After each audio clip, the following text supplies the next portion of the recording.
তোমরা কি কেউ বুঝতে পারলে এটা কি? বলছি বাবা বলছি, এটা হলো দুধের সর। প্রত্যেকদিন দুধ ফুটিয়ে সেটাকে ঠান্ডা করে ফ্রিজে রেখে দেই, আর পরের দিন দুধের উপর যে মোটা সরটা পড়ে সেটা তুলে এই টিফিন কৌটোর মধ্যে জমিয়ে রাখি, কারণ এটা দিয়ে আমি তৈরি করব বাটার আর ঘি। প্রথমে দুধের সরটাকে নর্মাল টেম্পারেচারে এনে অল্প অল্প করে মিক্সিতে দেব, আর সঙ্গে দিতে হবে ফ্রিজের ঠান্ডা জল। এবার 2-3 বার মিক্সিটাকে পালস মোডে ঘোরালে বাটার আর জল আলাদা হয়ে যাবে। এবার জলটাকে একটা ছেঁকনির মধ্যে ঢেলে দিচ্ছি।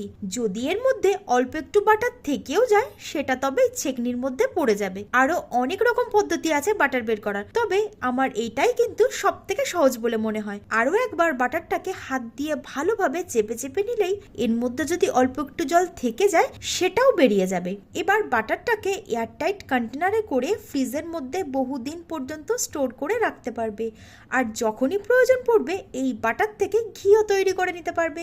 এখানে আমি 1 মাসের মতো দুধের সর জমিয়ে রেখেছিলাম, তাতে দেখো কতটা পরিমাণ বাটার বেরিয়েছে। কেমন লাগলো আজকের ভিডিওটা অবশ্যই কমেন্টে জানিও। আজকের জন্য এইটুকুই, দেখা হচ্ছে আবার নতুন ভিডিও নিয়ে। টাটা।